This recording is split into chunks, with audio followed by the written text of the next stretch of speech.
Hello my dear student, आज हम लोग सब्जेक्ट केमिस्ट्री क्लास 12 2023 का सेट नंबर 6 डिस्कस करेंगे। तो चलिए स्टार्ट करते हैं। क्वेश्चन नंबर 1 आपके पास है, the unit of velocity constant for zero order reaction is. Zero order reaction की यूनिट देखिए बार बार रिपीट हो रहा है, तो आप वेलोसिटी कांस्टेंट और वेलोसिटी ये जीरो और फर्स्ट ऑर्डर के लिए यूनिट आप देख लीजिए। ठीक है, तो यहाँ पर आपके पास ऑप्शन नंबर 3 करेक्ट होगा, mole litre inverse second inverse. ठीक है, यूनिट ऑफ वेलोसिटी कांस्टेंट हो जाएगा जीरो ऑर्डर के लिए। थोड़ा सा हम लोग यहाँ पर देखें तो यहाँ पर तो लिखा mole litre inverse second inverse. अच्छा, यूनिट ऑफ वेलोसिटी कांस्टेंट कैसे निकाला जाता है? तो आपके पास यहाँ पर फार्मूला है, मोल के पावर 1 - n लीटर के पावर n-1 सेकंड इनवर्स। ठीक है, यहाँ पर n क्या है? Order of reaction. तो मान लो आप यहाँ पर 0 रखोगे तो आपके पास k की यूनिटी आ जाएगी, यदि 1 रखोगे तो k की यूनिट आ जाएगी सेकंड इनवर्स। ठीक है, तो जो वेलोसिटी कांस्टेंट होती है उसकी जो यूनिट होती है वो ऑर्डर ऑफ रिएक्शन पर डिपेंड करता है। चलिए सेकंड पर आते हैं हम लोग। The concentration unit independent of temperature is. Normality, point में नोटेड, नॉर्मेलिटी। सेकंड है मास, वॉल्यूम, परसेंटेज, मोलरिटी, मोलरिटी। तो जो टेम्परेचर पर इंडिपेंडेंट होता है वो आपके पास क्या होता है? मोलरिटी होता है। इस तीनों में बेटा वॉल्यूम टर्म आ जाएगा। ठीक है, नॉर्मेलिटी में, मास वॉल्यूम में, मोलरिटी में वॉल्यूम टर्म आ जाता है। तो इसलिए क्या होता है, वो टेम्परेचर पर डिपेंडेंट हो जाता है। तो मोलरिटी में आप वॉल्यूम टर्म नहीं यूज करते हैं, इसलिए टेम्परेचर पर इंडिपेंडेंट होता है। जैसा कि हम लोग इसमें देखते हैं तो मोलरिटी तो आंसर लिखा। अच्छा, मोलरिटी इक्वल टू क्या होता है? Moles of solute upon mass of solvent in KG. तो यहाँ वॉल्यूम वर्ड का कोई यूज नहीं है, तो देखिए लिखा not used volume term, temperature independent. जबकि औरों में आप देखोगे तो वॉल्यूम टर्म यूज हुआ है। नेक्स्ट आपके पास देखेंगे, थर्ड में आपके पास आएगा, देखिए फिर से उसी पहले से ही रिलेटेड है। The unit of velocity constant for first order reaction is. अच्छा, यहाँ पर जीरो ऑर्डर के लिए पूछा था, यहाँ पर फर्स्ट ऑर्डर के लिए। तो वेलोसिटी कांस्टेंट की यूनिट क्या आ जाएगी बेटा? Second inverse. ठीक है, फर्स्ट ऑर्डर के लिए, क्योंकि जो वेलोसिटी कांस्टेंट की यूनिट होती है वो ऑर्डर पर डिपेंड करती है। तो यहाँ पर मैंने लिखा है सेकंड इनवर्स। अच्छा, आप यहाँ पर रख सकते हैं, यदि फर्स्ट ऑर्डर रखोगे तो ये हो जाएगा 1 - 1 तो 0 ये हो जाएगा, ये भी 1 - 1 0, तो बचेगा क्या? केवल सेकंड इनवर्स। तो वेलोसिटी कांस्टेंट की जो यूनिट है ये आप देख रहे होंगे जीरो ऑर्डर के लिए mole litre inverse second inverse, और फर्स्ट ऑर्डर के लिए सेकंड इनवर्स। पॉइंट भी नोटेड, इसमें कन्फ्यूजन होने की बात नहीं है। नेक्स्ट आपके पास आता है, benzyl alcohol is obtained from benzaldehyde by. Benzyl alcohol कब मिलता है, किस रिएक्शन में मिलता है? तो कैनिजारो रिएक्शन में मिलता है। ठीक है, बेंजिल अल्कोहल। तो देखिए यहाँ पर लिखा होगा कैनिजारो रिएक्शन। आंसर में आपके पास क्या है? Cannizzaro reaction. ठीक, अब कैनिजारो रिएक्शन का मैंने पूरा लिख दिया, कंप्लीट रिएक्शन आप देख रहे होंगे। तो बेंजल्डिहाइड का ये मालिक्यूल, बेंजल्डिहाइड के 2 मालिक्यूल लिए जाते हैं, जिसमें से कंसनट्रेटेड NaOH के प्रेजेंस में एक का बेटा रिडक्शन होता है और दूसरे का ऑक्सीडेशन। तो ये बन जाएगा बेंजिल अल्कोहल में और ये सोडियम बेंजोएट में बन जाएगा। ठीक है, तो ये हमारे पास। अब हम लोग ऑप्शन नंबर नेक्स्ट पर आते हैं, देखिए क्या बोल रहे हैं। हिंसबर्ग रिएजेंट क्या होता है? बेंजीन सल्फोनिल क्लोराइड को क्या बोलते हैं? Hinsberg reagent. ठीक है। और इसका यूज किस में किया जाता है, इसका यूज एमीन के बेटा आइडेंटिफिकेशन में किया जाता है, ठीक है। तो यहाँ पर हालांकि मैं केवल फार्मूला लिखा हूँ और ऑप्शनल में इतना ठीक है।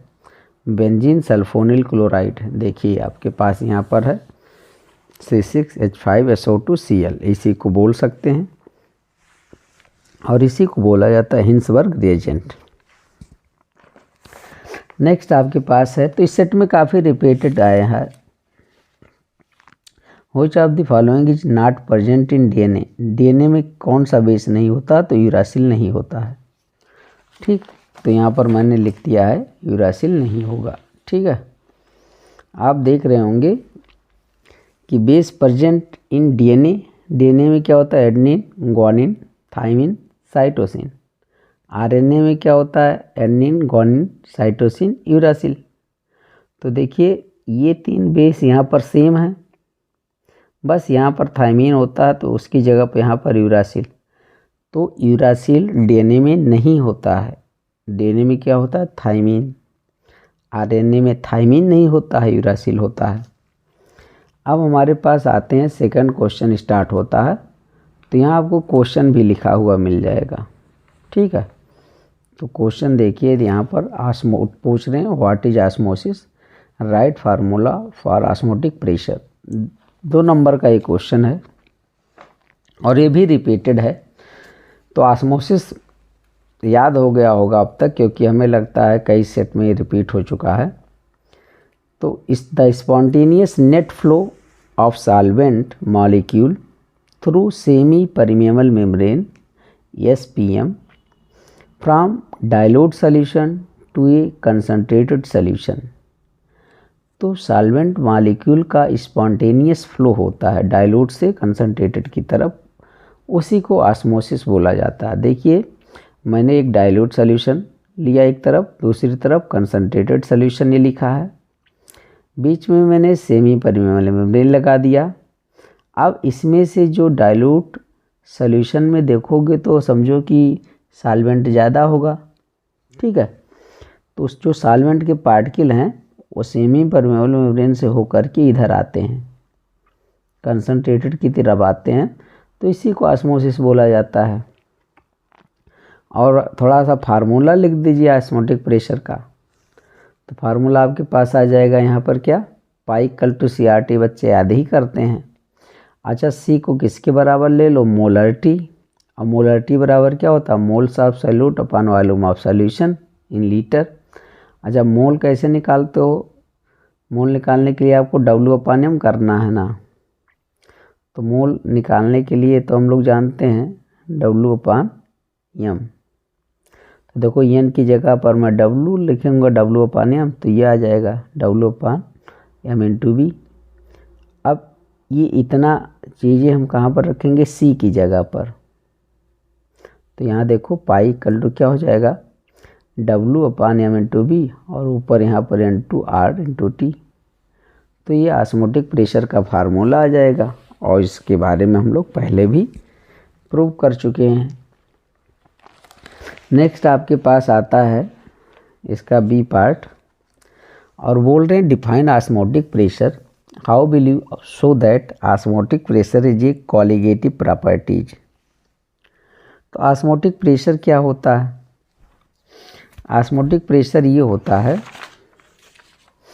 मान लो आपने फिर से ये भी रिपीट हुआ है, आप यहाँ पर लेते हो,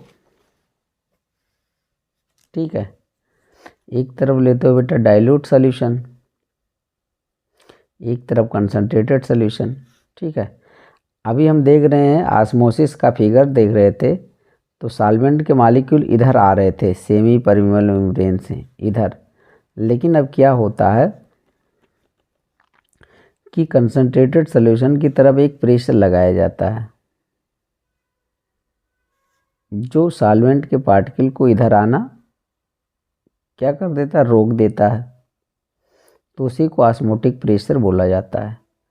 तो ऑस्मोटिक प्रेशर वाले में आप ऐसा कर सकते हो कि किधर भी नहीं जा रहा सॉल्वेंट मॉलिक्यूल, ठीक, जो पहले इधर आ रहा था अब रुक गया। तो यहाँ पर डेफिनेशन देख लीजिए और ये भी रिपीटेड है। The external pressure which must be applied on the solution in order to stop to flow of solvent into the solution through semi permeable membrane is equal to osmotic pressure। तो ये जो है ना, इसको concentrated लिख लो या solution side, तो solvent इधर अब नहीं आ पाएगा। ठीक, नेक्स्ट आपके पास ये प्रूव करना है कि ऑस्मोटिक प्रेशर एक कॉलिगेटिव प्रॉपर्टी है। अच्छा, कॉलिगेटिव प्रॉपर्टी क्या होती है? नंबर ऑफ पार्टिकल पर डिपेंड करती है। तो यदि ऑस्मोटिक प्रेशर भी नंबर ऑफ पार्टिकल पर डिपेंड करेगा तो कॉलिगेटिव प्रॉपर्टी होगा। तो चलिए देखते हैं। तो osmotic pressure for dilute solution के लिए directly proportional to N/V at constant temperature. N क्या यहाँ पर number of moles of solute है, तो बस ये नंबर ऑफ पार्टिकल के डायरेक्टली प्रोपोर्शनल होता है, इसलिए यह कॉलिगेटिव प्रॉपर्टी है। यहाँ पर वॉल्यूम ऑफ सॉल्यूशन और वॉल्यूम ऑफ सॉल्वेंट लिख सकते हो। अच्छा, इसको लिख दीजिएगा, osmotic pressure directly proportional to number of moles of solute. तो देखिए, pi depend on number of moles of solute dissolve in a given amount of solvent and is independent of nature of solute. Nature of solute पर नहीं depend करता, केवल number पर depend करता है। It is colligative properties. ठीक,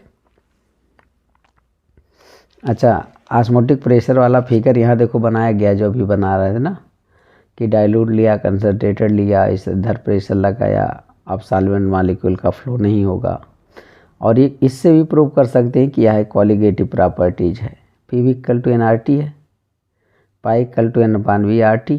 ठीक है, तो पाई और N नंबर ऑफ मोल्स है ना, तो इसमें क्या रिलेशन है? डायरेक्टली है, तो नंबर ऑफ पार्टिकल पर डिपेंड कर रहा है ऑस्मोटिक प्रेशर, तो इसलिए वो कॉलिगेटिव प्रॉपर्टीज है।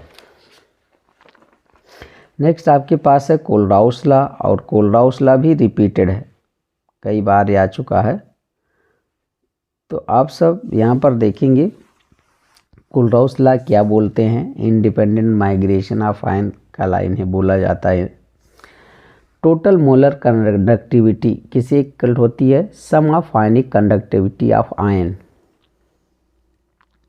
मोलर कंडक्टिविटी, जैसे आपको NaCl का मोलर कंडक्टिविटी बताना है, तो आपको sum of ionic conductivity of ion, NaCl में आयन क्या होगा? Na+Cl-, तो दोनों को ऐड कर दीजिए, तो दोनों के आयन की जो कंडक्टिविटी होगी उसको ऐड कर दोगे तो NaCl की कंडक्टिविटी पता चल जाएगी। ये कहने का मतलब है।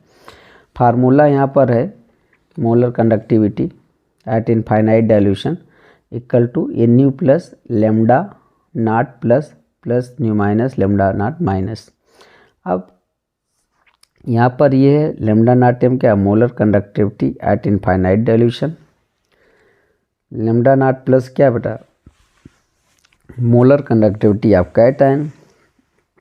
Lambda not minus molar conductivity of anion. Nu plus and nu minus number of cation and anion respectively.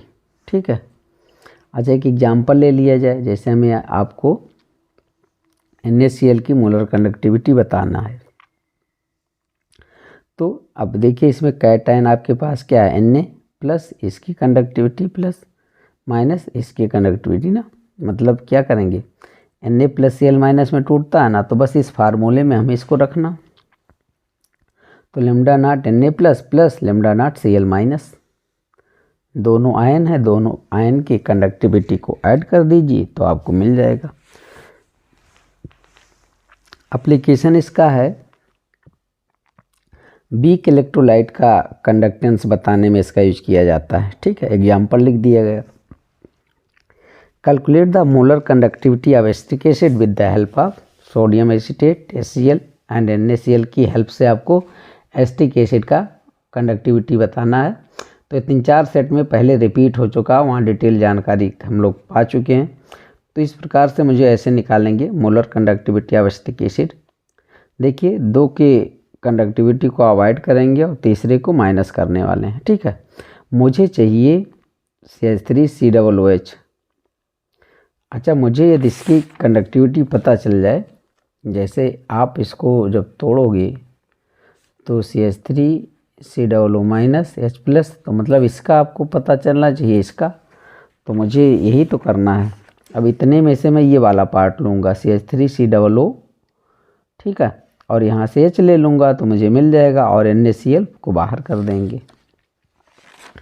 इसके डी पार्ट में आते हैं। ये कह रहा है स्पेसिफिक कंडक्टेंस और मोलर कंडक्टेंस में क्या डिफरेंस है।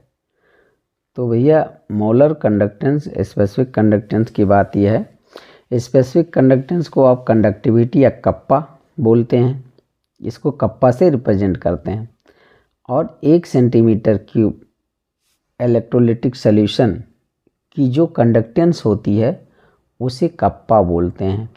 तो इसमें वॉल्यूम शब्द स्पेसिफाइड कर दिया गया है, मतलब फिक्स कर दिया है। 1 ml या 1 सेंटीमीटर क्यूब इलेक्ट्रोलिटिक सॉल्यूशन के द्वारा जो कंडक्टेंस प्रोवाइड किया जाता है वो होता है कप्पा। और यहाँ पर देखोगे तो the conductance of all the ions produced by 1 मोल, ये पॉइंट भी noted, 1 mole of electrolyte present in given volume of solution. दिए हुए सॉल्यूशन में जब इलेक्ट्रोलाइट का 1 मोल डिजॉल्व किया जाता है तो उसके द्वारा जो भी कंडक्टेंस प्रोवाइड किया जाता है वह उसका मोलर कंडक्टिविटी कहलाती है। तो यहाँ पर ऐसा नहीं किए हैं कि 1 लीटर ले लो, 1 ml ले लो, ऐसा इन्होंने कोई बांड नहीं लगाया है, जबकि यहाँ पर आपको 1 ml की कंडक्टिविटी बताता है। तो ये डिफरेंस है।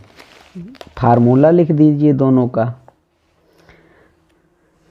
Kappa equal to 1/r into L/A। अच्छा, इसकी यूनिट आपका कहा जाएगा ओम इनवर्स सेंटीमीटर इनवर्स। ऐसे मोलर कंडक्टिविटी बराबर क्या होता है बेटा, कप्पा इंटू 1000 पानियम, और इसकी यूनिट क्या होती है ओम inverse centimetre square mole inverse. Point भी नोटेड। नेक्स्ट पॉइंट ये है, conductivity decrease on dilution because number of ion पर ml डिक्रीज। ठीक, तो आपके पास पर ml आयन नंबर डिक्रीज करेंगे, और पहले के सेट में हम लोग इसकी डिटेल जानकारी कर लिया। मान लो 5 आयन यहाँ पर हैं, अब तुम यहाँ पर 4 ml वाटर और ऐड कर दो। 1 ml में पहले इतना था, तो 5 ml है ना। अच्छा, 5 ml में तो 1 ml में कितने आयन होंगे, 1 आयन होगा। पहले 1 ml में 5 आयन थे तो नंबर ऑफ आयन कम हो गया, तो कंडक्टिविटी कम हो गया।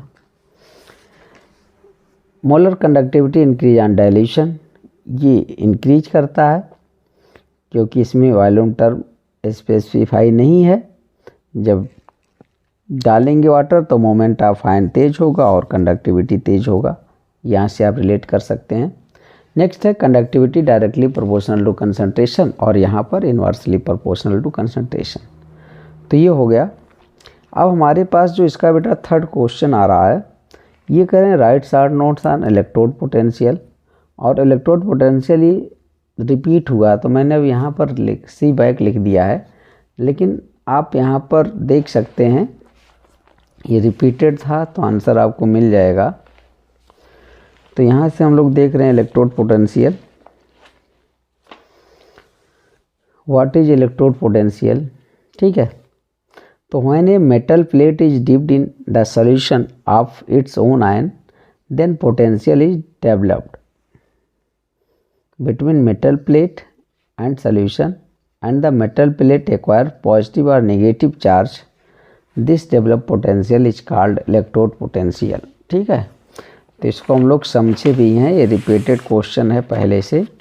तो ये कह रहे हैं ना कि मान लो अपने पास ये है जिंक की राड, इसमें डाल दो, सॉरी जिंक का इलेक्ट्रोलाइट डाल दो, और इट्स ओन आयन मतलब जिसका साल्ट लिए हो उसी की राड आप डालिए, ये जिंक की राड डाल दीजिए।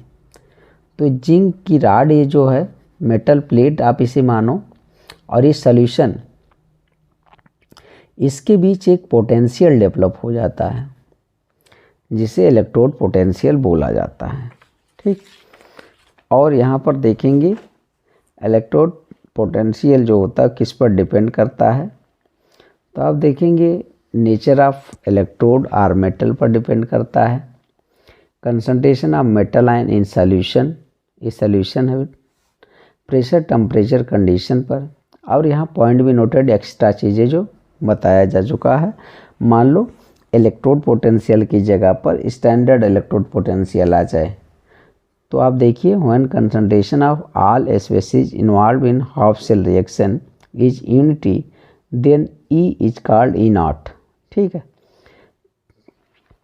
मतलब यहाँ पर ई नॉट क्या, स्टैंडर्ड इलेक्ट्रोड पोटेंशियल कि यदि कंसंट्रेशन 1 मोलर हो जाए, टेम्परेचर 25 डिग्री सेल्सियस और प्रेशर 1 atm, तो जो आपने इलेक्ट्रोड पोटेंशियल पढ़ा उसे स्टैंडर्ड इलेक्ट्रोड पोटेंशियल बोलोगे। ठीक है, तो ये हो जाएगा। अब हम लोग आते हैं इसके बी पार्ट में। ठीक, तो बी पार्ट में देखिए क्या बोले हैं इन्होंने, थर्ड का बी पार्ट है, एक रिएक्शन दिए हैं, explain with reason what is the order of reaction. ठीक है, तो पहले इसका एक्सप्रेशन लिख लीजिए रेट का, रेट लॉ के अकॉर्डिंग। तो यहाँ पे टक के और यहाँ पर active mass efficiency raise to power 2 और यहाँ पर रेज टू पावर n। ठीक है, तो अब देखिए पावर को ही तो ऐड किया जाता है ऑर्डर बताने के लिए, तो इसकी पावर 2 है, इसकी पावर 1, इसको ऐड कर लेंगे तो आपके पास यहाँ पर क्या आ जाएगा, थर्ड ऑर्डर आ जाएगा ना। जैसे कोई यहाँ पर लिया गया ए और बी, तो इसके लिए रेट का एक्सप्रेशन ए लिखोगे n और e लिख लो m। ठीक, ऑर्डर रिस्पेक्ट टू ए, इसका ऑर्डर n है, ऑर्डर रिस्पेक्ट टू बी, इसका ऑर्डर m है, तो टोटल जो ऑर्डर आएगा वो m प्लस n। तो यही तो यहाँ पर किया गया है, इसका ऑर्डर 2 है प्लस इसका ऑर्डर 1 है, दोनों को ऐड कर दो तो ऑर्डर आ जाएगा आपके पास थर्ड। ठीक है, नेक्स्ट आपके पास देखते हैं, ये right the formula of the following coordination compound on the basis of IUPAC rule. तो ये नाम दिए हैं और मुझे फार्मूला लिखना था, dichlorido 20 ethane on comma 2 diamine cobalt third chloride. ठीक है, तो इसका ये फार्मूला हो जाएगा। और ये देखिए बेटा प्रूसियन ब्लू आता है, ये काफ़ी कलर की प्रोड्यूस करने वाला है। आयरन थर्ड हेक्सासाइनाइडो फेरेट सेकेंड, इसका ये आपके पास फार्मूला आएगा Fe4। ठीक है, ब्रैकेट में FeCN का होल 6 और इसके यहाँ पर पूरे का होल थ्राइस। ठीक, इसको बोला जाता है प्रूसियन ब्लू। इसका नाम एक और होता है फेरी फेरोसाइनाइड, आप बोल सकते हैं। इसका जो कॉमन नेम एक और होता है फेरी फेरोसाइनाइड। ये जो फेरी मतलब फेरिक प्लस 3 ऑक्सीडेशन नंबर, फेरो मतलब फेरस वाला plus 2 oxidation number, cyanide.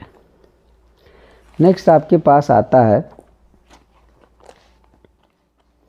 Primary या सेकेंडरी स्ट्रक्चर के बारे में कुछ लिखना है और 2 नंबर का है, तो आप लिख लीजिए। ये सीक्वेंस ऑफ अमीनो एसिड होता है, एक सीक्वेंस होता है इनका, held by peptide bond, held together by peptide bonds के द्वारा ये बंधे होते हैं। ठीक है, सेकेंडरी स्ट्रक्चर कैसे बनता, form local folding of polypeptide chain जो है ना, इसमें जब लोकल फोल्डिंग हो जाएगा, मोड़ दो थोड़ा सा तो सेकेंडरी स्ट्रक्चर बन जाएगा। यहाँ पर देखिए ऐसा कुछ प्राइमरी स्ट्रक्चर बनाओ, each point represent 1 amino acid. ठीक है, अच्छा ये जो प्रोटीन होता है वो अमीनो एसिड का ही तो बना होता है, तो आप ऐसा इसको दिखा सकते हैं सिंप्लिसिटी के लिए। Amino acid intact to form regular arrangement called secondary structure, इसको कॉल्ड कर दो। ठीक, सेकेंडरी स्ट्रक्चर। अच्छा, रेगुलर अरेंजमेंट फोल्डिंग कर दिया जाए ना, ऐसे देखो मैं घुमा रहा हूँ ऐसे, तो ये 2 तरह का होगा, इस पर भी डॉट डॉट रख दिया गया, ये 2 तरह का, एक अल्फा हेलिक्स, दूसरा बीटा प्लीटेड। अच्छा, जो इसमें सीक्वेंस होता है प्राइमरी में, हम लोग देखें प्राइमरी वाले में आकर के, तो हीमोग्लोबिन आप सब नाम सुना होगा, इसमें 574 अमीनो एसिड होता है। यदि किसी एक के सीक्वेंस में आपने गड़बड़ी कर दिया तो फिर यदि आपने डिस्टर्ब इन सीक्वेंस तो सिकल सेल एनीमिया हो जाएगा। ठीक, उसी प्रकार से इंसुलिन में आपके पास 51 अमीनो एसिड है, इसमें भी डिस्टर्ब होगा तो दिक्कत होगा। तो ये किसके द्वारा बंधे होते हैं एक दूसरे में, जो प्राइमरी इम्यून वाला है, कोवैलेंट बांड, पेप्टाइड बांड इसमें बांधने में रिस्पॉन्सिबल होता है। अच्छा, यहाँ पर कौन सा फोर्स लगता है? Hydrogen bond, disulphide bond, wonder वाल एंड इलेक्ट्रोस्टैटिक फोर्स, ये सब काम करते हैं। तो थैंक यू फॉर वाचिंग। आज हम लोग क्वेश्चन नंबर 1 to 3 देख लिए। हेलो बच्चों, आज हम लोग देखेंगे 2023 सब्जेक्ट केमिस्ट्री का आंसर पेपर क्लास 12 का सेट नंबर 6 का CF कोड है आपके पास, और हम लोग क्वेश्चन नंबर 4 से स्टार्ट करते हैं। ठीक है, जैसा कि यहाँ पर देख रहे होंगे 4th का ये पार्ट है, इलेक्ट्रोकेमिस्ट्री से रिलेटेड है। लिखा है at 298 kelvin write Nernst equation for the following cell. इन्होंने सेल का लिखा, if the EMF of the above cell is 0.59 volt then calculate standard EMF of the cell. E0 cell हमें calculate करना है। ठीक है, तो चलिए देखते हैं। यहाँ पर आप देखिए क्वेश्चन लिखा हुआ है। तो पहले हम सबसे कर लेंगे कि इसका सेल रिएक्शन लिख लेंगे। ठीक है, तो आपके पास हम लोग क्या लिख रहे हैं, देखिए Na कॉपर 2+ Ni2+ कॉपर। ठीक है, ये सॉलिड एक्वस सॉलिड। अब आप देख रहे होंगे जब यहाँ पर ये Na से Ni2+ में जा रहा है तो इसमें कितने का चेंज आ रहा है? 2 का चेंज आ रहा ना। तो मैं यहाँ n = क्या लिख रहा हूँ? 2। या यहाँ पर देखोगे तब भी 2 का चेंज हो रहा है, तो यहाँ पर आ गया n = 2। ठीक, अब आप देखेंगे हम लोग नर्नेस्ट इक्वेशन लिखते हैं। ठीक है, E cell = E0 cell minus 0.0591/2। यहाँ पर हालांकि n होता है, लेकिन n की जगह पर हमने क्या लिखा? 2 लॉग प्रोडक्ट का कंसंट्रेशन। तो आपके पास प्रोडक्ट पार्ट में आपके पास है क्या? निकल 2+ है, तो मैं यहाँ निकल 2+ लिखूँगा अपॉन कॉपर 2+ का कंसंट्रेशन। ठीक है, ऐसे लिख लिया। अब गिवन है ई सेल कितना दिया है? 0.59 वोल्ट। ठीक है, Ni2+ का कंसंट्रेशन कितना दिया है? आप क्वेश्चन में जब देखेंगे तो Ni2+ का दिया है इन्होंने, ठीक है, 0.01 मोलर, और कॉपर 2+ का दिया 0.1 मोलर, तो मैंने यहाँ पर लिख लिया है। ठीक, अब इस वैल्यू को हम लोग नर्नेस्ट इक्वेशन में पुट करेंगे। तो ई सेल इन्होंने कितना दिया है? 0.59। E0 सेल आपको निकालना है, माइनस 0.0591/2 लॉग, यहाँ पर कंसंट्रेशन आपने निकल का रख दिया और यहाँ पर कॉपर 2+ का। ठीक है,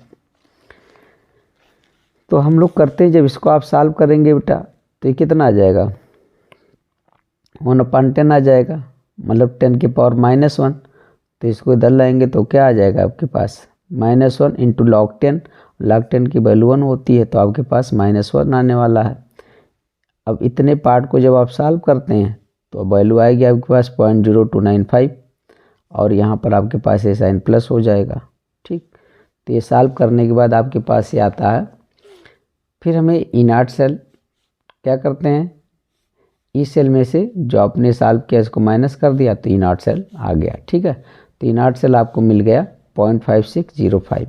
ठीक, तो यहाँ से हम लोगों ने पहला क्वेश्चन देख लिया है। अब इसके बी पार्ट पर आते हैं,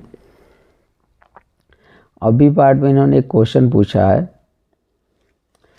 for a first order reaction so that time required 99% completion is twice, point we noted, twice the time required for the completion of 90% of reaction। जब रिएक्शन 99% कंप्लीट होती है तो डबल होती है जब रिएक्शन 90% कंप्लीशन के। तो इसको आपको प्रूव करना है। ठीक है, फर्स्ट ऑर्डर रिएक्शन लिख लीजिए। फर्स्ट ऑर्डर रिएक्शन का जो फार्मूला आपके पास है, रेट कांस्टेंट के इक्वल टू क्या है बेटा 2.303 अपॉन टी लॉग बेस 10 ए अपॉन ए माइनस एक्स। ठीक, ये आपके पास इनिशियल कंसंट्रेशन है जिसको आप 100 मानकर चलिए। ए माइनस एक्स तो 100 माइनस करेंगे हम लोग 99 के लिए पहले देख रहे हैं, ठीक है। तो 99% वाले के लिए देखेंगे तो इसको आप लगाएंगे। तो आपके पास देखिए मैं क्या कर रहा हूँ, इसको यहाँ पर लेकर गया है, के को इधर ले आया, तो टी 99% क्या हो जाएगा 2.303 अपॉन के लॉग बेस 10 100 अपॉन 100 माइनस 99, यहाँ पर जैसा कि हम लोगों ने बात किया। अब आपके पास ये जो आ जाएगा सॉल्व करने पर, तो यहाँ पर लॉग 100 और लॉग 100 की वैल्यू कितनी होती है 2, ठीक है। अब यहाँ पर देखेंगे तो हमने ऐसे लिख दिया 2, अब यहीं पर छोड़ दीजिए, इसको इक्वेशन नंबर 1 मान लीजिए। अब ऐसे आप 90% के लिए करिए। सिमिलरली टी 90% मतलब यहाँ भी 100 मानिए इक्वल टू, और ये माइनस एक्स क्या मानो 100 माइनस 90 मतलब 10 आने वाला है, ठीक।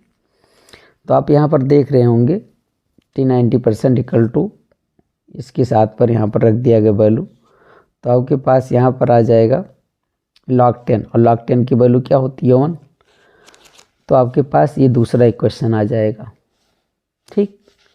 अब इक्वेशन 1 डिवाइड बाई इक्वेशन 2, तो जो आपके पास पहली इक्वेशन मिली थी, ठीक है, इसको डिवाइड कर दो दूसरी से, तो मैंने वही लिखा है T 99% upon T 90% equal to 2.303 और वहाँ पर 2, ठीक है, अपॉन के, अब ये वाला पूरा लिख लीजिए 2.303 और के ऊपर चला जाएगा, तो यहाँ पर सब कैंसिल होकर के आपके पास क्या बच रहा है 2। तो देखिए T 99% upon T 90% equal to 2, बस इसको इधर ले करके जाएंगे तो आपके पास ये प्रूफ हो जाएगा, ठीक। तो यहाँ पर देख रहे होंगे कैंसिल होने के बाद ये प्रूफ यहाँ पर हो जाएगा कि जो आपके पास टी 99% होता है वो डबल होता है टी 90% के, ट्वाइस होता है, ठीक है। अब हम लोग आते हैं क्वेश्चन नंबर सी पर, इसी के 4th का सी पार्ट देखेंगे और ये एमीन चैप्टर से है और गैब्रियल थैलामाइड सिंथेसिस पूछ रहा है। और इसमें क्या इन्होंने पूछा देख लीजिए एक बार। राइट ए शॉर्ट नोट, ये 3 नंबर का क्वेश्चन है। Write a short note on Gabriel phthalimide synthesis, why is Gabriel's phthalimide synthesis preferred for synthesising the primary amine के लिए क्यों बनाता है, ठीक है। तो ये हम लोग देख लेंगे। पहली बात तो आप ये देखो कि जो एलिफैटिक प्राइमरी एमीन ही इससे बनाया जा सकता है, एरोमेटिक नहीं बनाया जा सकता है। इसका रीजन क्या है वो रीजन पढ़ लीजिए। Aromatic primary amine can not be prepared by this method because aryl halide do not undergo nucleophilic substitution with the A9 formed by phthalimide, ठीक है। तो जो थैलेमाइड के द्वारा एनाइन बनता है उसके द्वारा aryl halide nucleophilic substitution reaction नहीं देता है, यही कारण है, ठीक है। चलिए हम लोग प्राइमरी एमीन बना लेते हैं। ये देखिए थैलेमाइड है, थैलेमाइड का आपने KOH से रिएक्शन कराया, देखिए आप ध्यान से, इसका H और इसका OH, ये वाटर बाहर यहाँ कर दीजिए, ठीक है, और K यहाँ पर आ जाएगा तो बन जाएगा पोटेशियम थैलेमाइड। ये पोटेशियम थैलेमाइड बन गया। नेक्स्ट स्टेप में आप क्या करने वाले हैं, RX को लाओगे, तो इसका X इसका KX, इसको बाहर कर दीजिए, R चला जाएगा इसके पास, N से R जुड़ जाएगा, ठीक है, N से आपके पास R जुड़ जाएगा, तो आपके पास बनेगा क्या N एल्किल थैलेमाइड। अच्छा, अब यहाँ पर NaOH के प्रेजेंस में इसका रिएक्शन करता है, एक्वस NaOH है, तो आप देखो यहाँ से मैं इसका ब्रेक डाउन कर रहा हूँ, ठीक है। यहाँ पर इसको तोड़ दो, ठीक, यहाँ पर तोड़ने पे आपको मिल जाएगा, देखो ये आप यहाँ पर नोट कर लीजिए, और यहाँ पर नोट जब आप कर लोगे ऐसे ही है। अब इसको मैं तोड़ रहा हूँ, देखो ये इधर OH इधर H दे दो, इधर भी OH इधर H, तो आपके पास इतना क्या बन रहा RNH2 ना, तो यही RNH2 लिखा है, ये आपके पास प्राइमरी अमीन बन रहा है। ठीक, अच्छा इधर क्या बन रहा, इधर आपने कहा कि ये बन रहा है COOH ना, COOH, बट बेस से फर्दर इसको जब रिएक्शन करा दोगे, इसमें बेस प्रेजेंट होगा, तो आपके पास यहाँ पर क्या हो जाएगा, इसका H, ठीक है, इसका OH और 2 मॉलिक्यूल लोगे तो आपके पास 2 वाटर बाहर जाएगा और ये बचेगा जो आपके पास रिएक्शन लिखी हुई है। ठीक है, ये Na, ठीक है, तो ये बचा रहेगा आपके पास, देखिए सोडियम साल्ट ऑफ थाइलिक एसिड इसको बोल सकते हैं आप। ठीक, अब सेकंड पार्ट में कहा था कि why use Gabriel reaction for primary prepare primary amine के लिए क्यों यूज किया जाता है। तो देखिए Gabriel phthalimide reaction give pure primary amine, pure primary amine देता है without any contamination of secondary and tertiary amine. ये प्योर प्राइमरी एमीन देगा, इसमें सेकेंडरी टर्सरी एमीन का कोई कंटामिनेशन नहीं होगा। Therefore it is preferred for synthesising primary amine. ठीक है, इसीलिए इसका यूज करते हैं।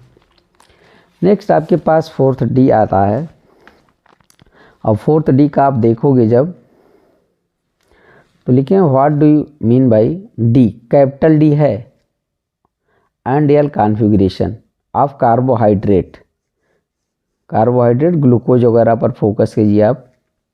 Draw structural formula of capital D glucose and capital D fructose. तो पहली बात DL का मतलब क्या है ये समझो, D and L configuration of carbohydrate, capital D capital L का मतलब क्या है। Capital D and capital L representation of carbohydrate, इसको शुगर बोल दीजिए, are based on the position of the hydroxyl on the chiral carbon farthest from carbonyl group. Carbonyl group से दूर वाला जो कायरल कार्बन होगा उस पर, उसके पोजीशन में जो हाइड्रोक्सिल ग्रुप होगा वहाँ पर उस बेस पर हम लोग D और L नाम रखेंगे। ठीक है, तो जैसे आपने देखा the Fischer projection of the molecule, molecule का जब फिशर प्रोजेक्शन फार्मूला लिखा जाता है तो ये D sugar have OH on the right side, chiral carbon होगा वहाँ पर OH राइट साइड में होगा, and capital L sugar have the OH on the left side.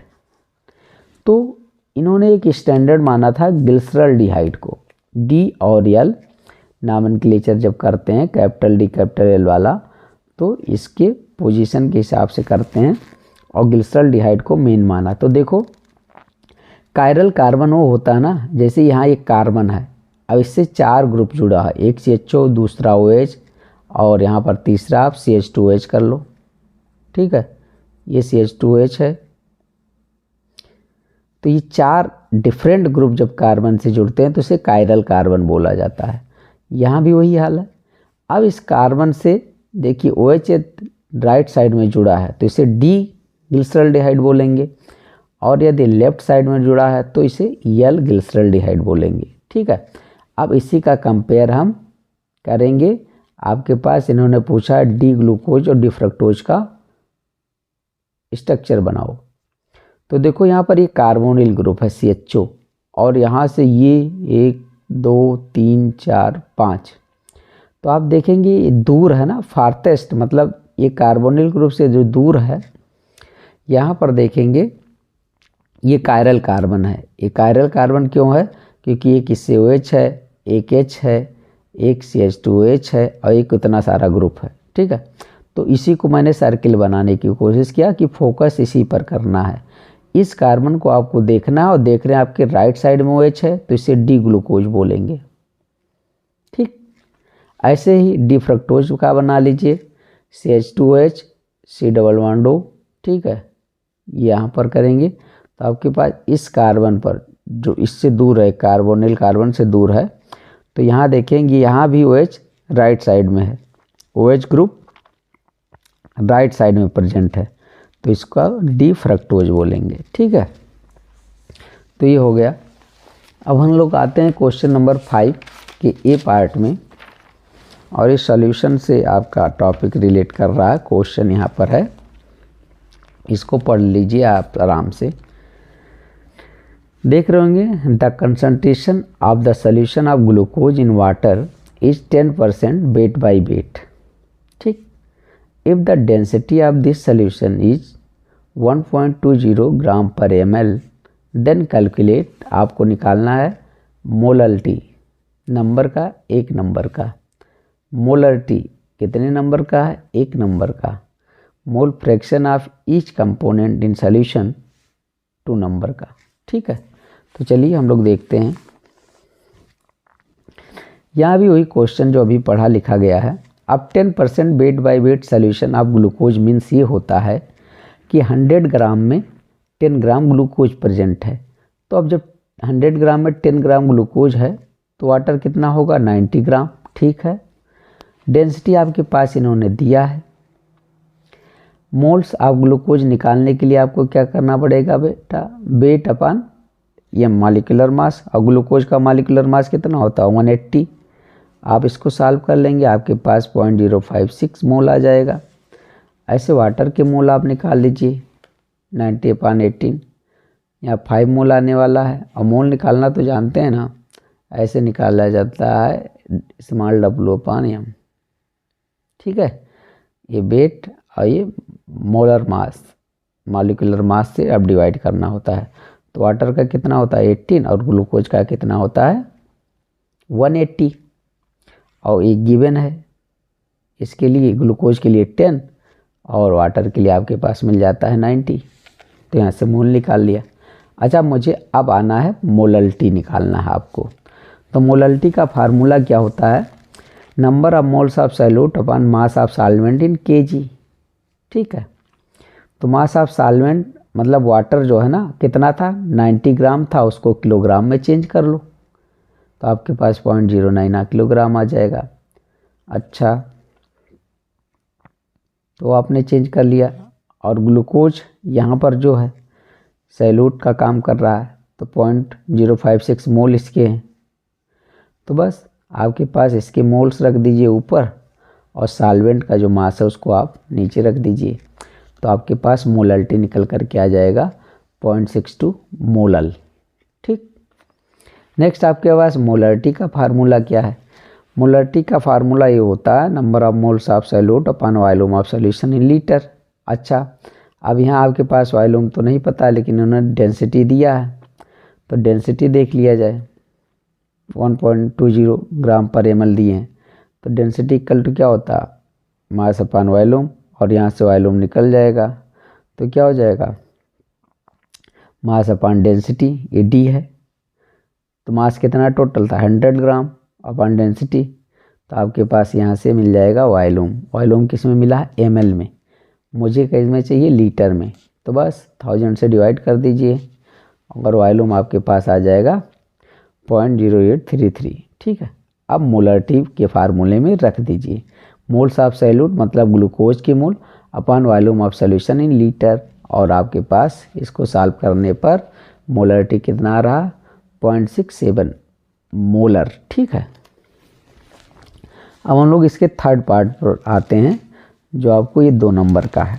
यहाँ पर ये पूछ रहे हैं मोल फ्रैक्शन निकालना है। ठीक है, तो देखिए मुझे मोल फ्रैक्शन ग्लूकोज का निकालना है, तो ग्लूकोज के मोल अपॉन टोटल मोल मतलब ग्लूकोज के प्लस वाटर के मोल।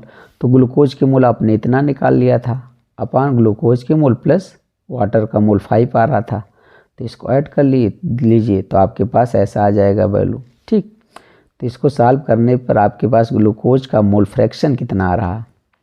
0.011। अब ऐसे ही आप वाटर के मोल फ्रैक्शन कर सकते हो, तो मोल फ्रैक्शन आप वाटर का भी निकाल सकते हो। ग्लूकोज का मोल फ्रैक्शन हम लोगों ने निकाल लिया। अब यहाँ पर वाटर के मोल अपॉन वाटर के मोल प्लस ग्लूकोज के मोल। ठीक, फिर आपके पास आंसर आ जाएगा 0.988, ये आ जाएगा वाटर का मोल फ्रैक्शन। और सॉल्यूशन का जो टोटल मोल फ्रैक्शन होता है ना, का प्लस का बी इक्वल टू 1 होता है। अब आपके पास आता है इसका बी पार्ट, क्वेश्चन नंबर 5 का बी पार्ट, और इसको 2 पार्ट में बांटे हैं। तो फर्स्ट पार्ट देखते हैं, ये 2 नंबर का होगा। What is half life for a chemical reaction, 1 number का ये आपका बन जाएगा। So that the half life for a first order reaction is independent of the initial concentration of the reactant. ठीक है, तो हाफ लाइफ पीरियड क्या होता है, इसका डेफिनेशन पूछ रहे हैं। तो इसको टी हाफ से रिप्रेजेंट करो, टी 50% या टी 0.5, ठीक है, इससे रिप्रेजेंट कर लें। ये क्या होता है, the half life period of reactant is that period time in which concentration of reactant becomes half of the initial concentration. जब इनिशियल कंसंट्रेशन का हाफ रह जाता है तो वो जो टाइम लगता है उसे टी हाफ बोलते हैं। ठीक है, यहाँ पर उसके बाद क्या करें, half life of first order reaction is independent of initial concentration of reactant. Initial concentration पर इसका टी हाफ डिपेंड नहीं करता। ठीक, यहाँ कंसंट्रेशन और टी हाफ के बीच में ग्राफ आपको ऐसा मिल जाएगा। अब हम आते हैं कि कैसे प्रूव करें हम लोग। तो आपके पास टी हाफ निकालिए, फर्स्ट ऑर्डर इक्वेशन लिख लीजिए। फर्स्ट ऑर्डर इक्वेशन जब आप लिखते हो तो यहाँ पर क्या आ जाएगा, टी इक्वल टू 2.303 अपान के लॉग ए अपान ए माइनस एक्स, ये इनिशियल कंसंट्रेशन है। ठीक है, तो अब मैं देखो यहाँ पर क्या लिखा हूँ, ए माइनस एक्स को आप a/2 मानना पड़ेगा, इनिशियल का हाफ, इसको हमने क्या माना a/2, और टी को क्या मान लिया, टी हाफ। ठीक, तो बस इसको आप फर्स्ट इक्वेशन में रख दीजिए फर्स्ट ऑर्डर के। तो मैंने क्या रख लिया, टी हाफ इक्वल टू क्या हो जाएगा 2.303 अपान के लॉग बेस 10 ये अपान a/2, तो 2 पर चला गया। अब यहीं पर देखो इनिशियल कंसंट्रेशन कैंसिल हो जा रहा है, तो आपको इस पर कोई डिपेंडेंस नहीं आने वाला है। तो आपके पास ये जाएगा log 2, और log 2 की वैल्यू हो जाती है 0.3010। तो बस इसको सॉल्व करने के बाद आपके पास फार्मूला आ जाता है टी हाफ का 0.693 अपान के। तो ये प्रूव करता है कि independent of initial concentration of reactant, जैसा कि यहाँ पर हम लोगों ने देखा। ठीक, ये 2 नंबर का हो गया। अब आपके पास दूसरा सेकंड पार्ट आता है, the velocity of constant for the first order reaction is 6.93 into 10⁻³ minute inverse, calculate the half life of this reaction. तो आपके पास यहाँ पर दिया फर्स्ट ऑर्डर रिएक्शन का पहले हाफ लाइफ का फार्मूला, अभी ऊपर हम लोगों ने प्रूव किया है। तो यहाँ पर लिख लिया, और के इन्होंने दिया है 6.93 इंटू 10⁻³ मिनट इनवर्स, और टी हाफ को निकालना है। तो बस फार्मूले में रख दीजिए वैल्यू, और रखने के बाद देख रहे होंगे आप, जब मैं इसको यहाँ पॉइंट वाला ये काटा ना तो ऊपर 00 कर दिया, और इसको जब मैंने काटा तो यहाँ 1000 कर दिया। ठीक, तो ये दोनों आपस में कैंसिल हो जाएगा, आपके पास केवल बचेगा क्या 100। ठीक है, इससे कैंसिल, तो टी हाफ कितना निकल कर आएगा 100 मिनट आ जाएगा। अगला आपके पास देखेंगे जब इसका सी पार्ट है, which one of the ion Fe2+ and Fe3+ is more paramagnetic and why. Paramagnetic कौन होगा, जिसमें अनपेयर्ड इलेक्ट्रॉन होंगे, और ज़्यादा कौन होगा, जिसमें ज़्यादा अनपेयर्ड इलेक्ट्रॉन होंगे। तो आप देख रहे होंगे Fe3+ मैंने लिखा more paramagnetic than Fe2+ ion due to more number of unpaired electron in Fe3+। तो इलेक्ट्रॉनिक कॉन्फ़िगरेशन कर लीजिए Fe3+ Ar, इसका मतलब हमें 4s से 2 इलेक्ट्रॉन निकाला और 1 इलेक्ट्रॉन यहाँ से, तो आपके पास 3d5 बचता है। और यहाँ पर आप देख रहे होंगे तो 5 अनपेयर्ड इलेक्ट्रॉन है, मतलब एक बॉक्स में 1 इलेक्ट्रॉन, मतलब 1 अनपेयर्ड इलेक्ट्रॉन यहाँ अनपेयर्ड मतलब सिंगल इलेक्ट्रॉन। तो n equal to 5 unpaired electron आ गया। दूसरा केस आप लोगे जब Fe2+ तो आपको 3d6 मिलेगा, 2 इलेक्ट्रॉन यहाँ से कम कर देना आपने। तब देखिए यहाँ पर आपके पास 4 अनपेयर्ड होगा, ये तो पेयर्ड हो गया, जोड़ा हो गया, ये 1 2 3 4 अनपेयर्ड पड़ रहा। तो अनपेयर्ड इलेक्ट्रॉन जिसमें ज़्यादा होगा वो ज़्यादा पैरामैग्नेटिक होगा। तो आप देख रहे होंगे Fe3+ में अनपेयर्ड इलेक्ट्रॉन 5 हैं, यहाँ पर 4 हैं, तो इसीलिए Fe3+ है, क्या होगा, मोर पैरामैग्नेटिक देन Fe2+। इसी का सेकंड पार्ट आपके पास आता है zinc 2+ salt are colourless, why Ni2+ salt are coloured, क्यों, ऐसा क्यों होता है। तो जिंक 2+ साल्ट कलरलेस होते हैं क्योंकि इसमें अनपेयर्ड इलेक्ट्रॉन नहीं होता है, due to absence of unpaired electron. Electronic configuration कर लेंगे आप तो आपको मिलेगा 4s0 3d10, सब कुछ भरे हुए हैं, अनपेयर्ड इलेक्ट्रॉन 0 है, तो इसमें dd ट्रांजिशन नहीं होगा तो कलर कहाँ से देगा। आपके पास Ni2+ साल्ट कलर्ड क्या होना चाहिए, यहाँ पर कलर्ड होगा due to presence of unpaired electron, ठीक है।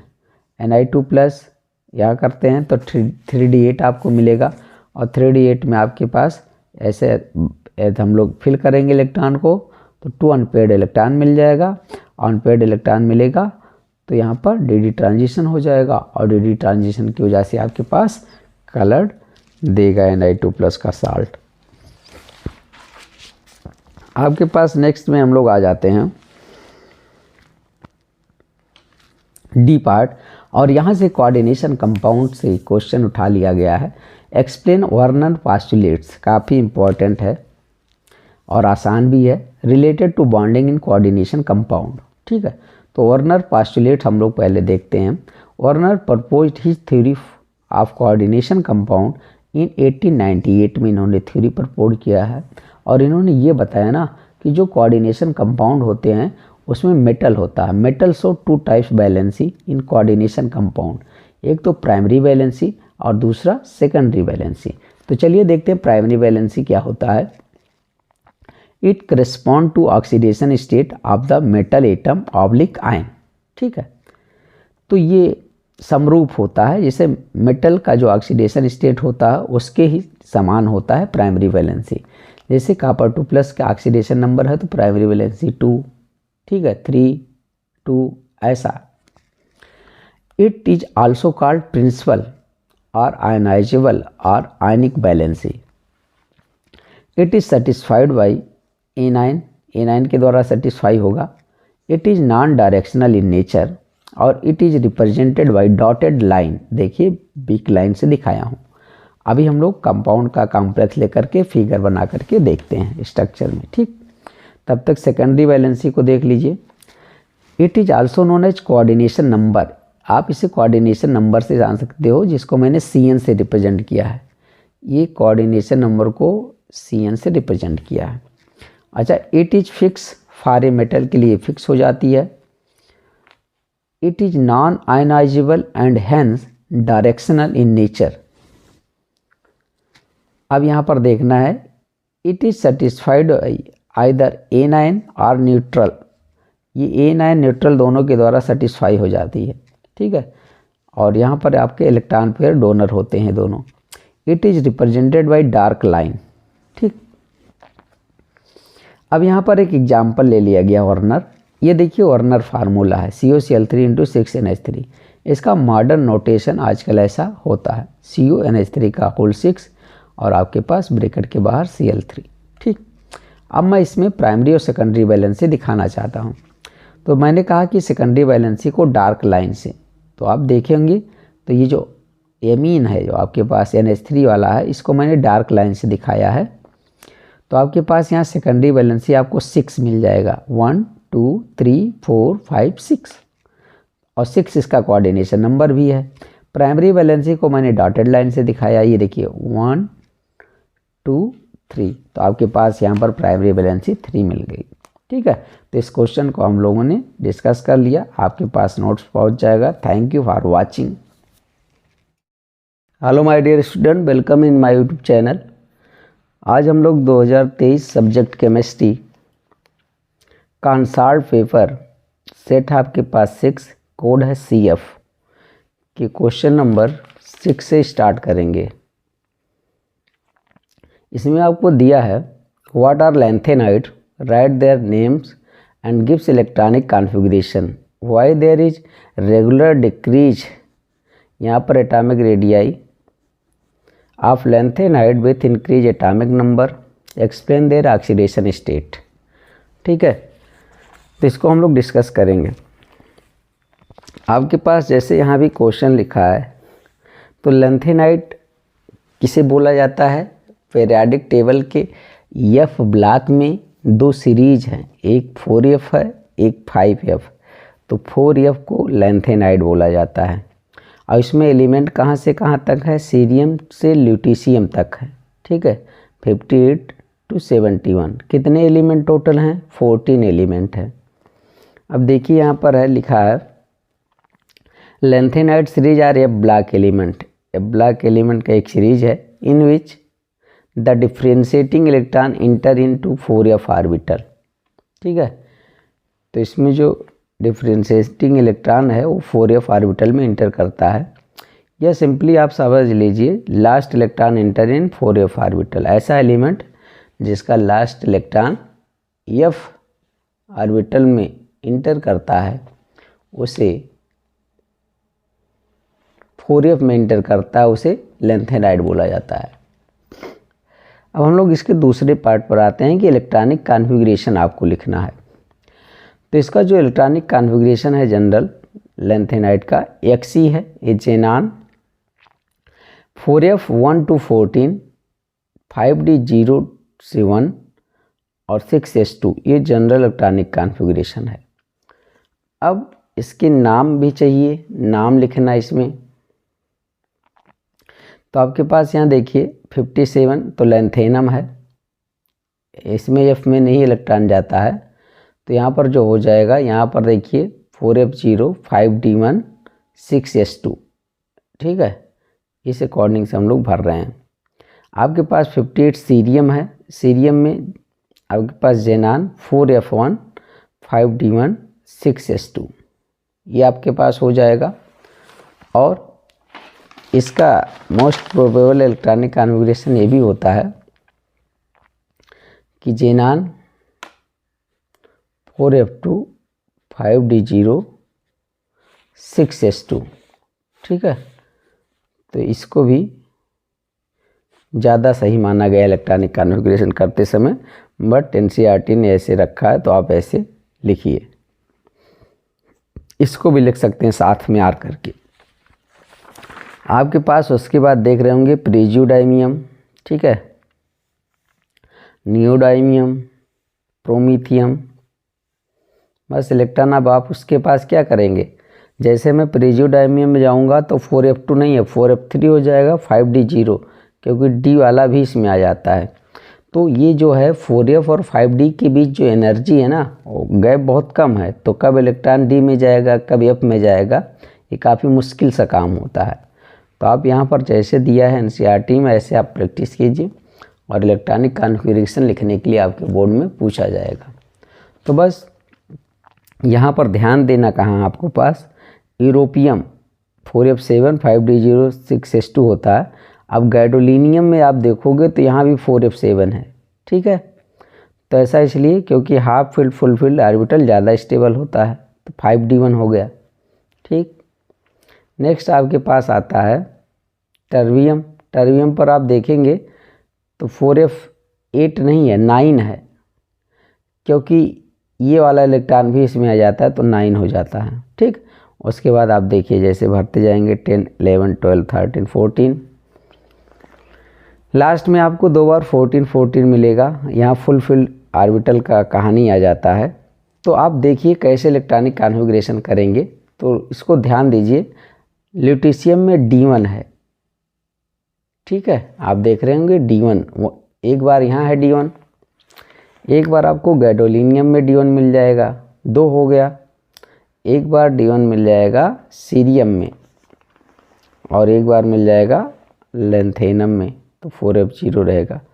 तो यहाँ से याद कर लीजिए 3 ही बार, यहाँ से जहाँ से 58 से 71 तक जब हम आते हैं तो 3 बार D1 होता है, वो है सीरियम, गैडोलिनियम, ल्यूटीशियम। बाकी सब में 0 होता है और आप इलेक्ट्रॉन भर सकते हैं। ठीक है, तो ये था इलेक्ट्रॉनिक कॉन्फ़िगरेशन। अब इनका जो अगला पार्ट है ये कह रहे हैं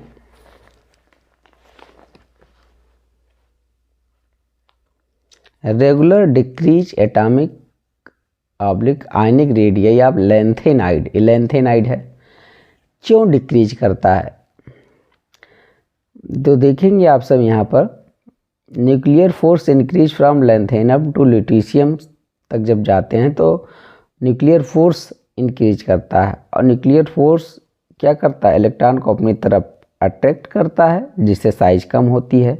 the radius of atom and ion decrease known as lanthanide contraction, उसी को लेंथेनाइट कॉन्ट्रैक्शन बोला जाता है। मैं यहाँ लिखा हूँ 4F जो लेंथेनम है, यहाँ पर आप देख रहे होंगे तो मैंने ऐसे एरो बनाया, ल्यूटीशियम जा रहा हूँ। एटॉमिक रेडियस डिक्रीज, क्यों डिक्रीज करता है, due to increase nuclear charge. अच्छा, lanthanide contraction occur due to poor shielding of F orbital. ठीक है, तो लेंथेनाइट कॉन्ट्रैक्शन क्यों होता है, क्योंकि 4F जो इलेक्ट्रॉन होता है वो पुअर शिल्डिंग का काम करता है। अच्छा, लेंथेनाइट के कुछ इफेक्ट आते हैं, तो देख ले इफेक्ट ऑफ लेंथेनाइट कॉन्ट्रैक्शन। तो लेंथेनाइट कॉन्ट्रैक्शन की जो इफेक्ट है बेटा, resemble size atomic and ionic radii लगभग समान हो जाती हैं। ठीक है, जैसे आप देखो ये 3D रेडियाई है, 3D की रेडियाई है, 4D की, और 4D और 5D की जो रेडियाई होती है एटॉमिक आयनिक रेडियाई लगभग बराबर होती है। तो ऐसा क्यों होता है, ड्यू टू लेंथेनाइट कॉन्ट्रैक्शन।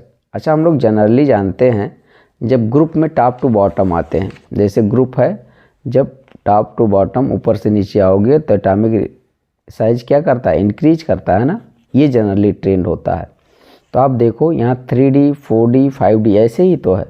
जैसे आपके पास यहाँ पर ग्रुप 4 है, ठीक है, टाइटेनियम है, ठीक है, जर्कोनियम, हाफनियम। तो यहाँ पर जैसे आते हैं हम लोग, तो मुझे लग रहा सबसे ज़्यादा साइज इसका होना चाहिए, लेकिन जर्कोनियम और हाफनियम का साइज क्या होता है, लगभग बराबर हो जाता है, जिसका कारण क्या है, लेंथेनाइट कॉन्ट्रैक्शन। नेक्स्ट दूसरी बात, increase covalent nature from lanthanum 3+ to lutetium 3+। ठीक है, कोवैलेंट नेचर क्या होता है, इंक्रीज कर जाता है, तो इसीलिए लेंथेनम वाला क्या स्ट्रांग बेस है और ल्यूटीशियम वाला क्या है, हाइड्रोक्साइड वीक बेस है। इसके और पार्ट पर, लास्ट पार्ट पर हम लोग देख लेते हैं कि ऑक्सीडेशन स्टेट लेंथेनाइट का क्या होता है। तो lanthanide generally +3 oxidation number show करते हैं। ठीक है, most stable oxidation state of lanthanide is +3, some element +2 and +4 oxidation state show. कुछ ऐसे भी हैं जो +2 और +4 भी शो करते हैं। तो देखिए, in aqueous solution samarium 2+, europium 2+, thulium 2+, ytterbium 2+ present, मतलब 2+ के फॉर्म में प्रेजेंट होते हैं। It act as reducing agent.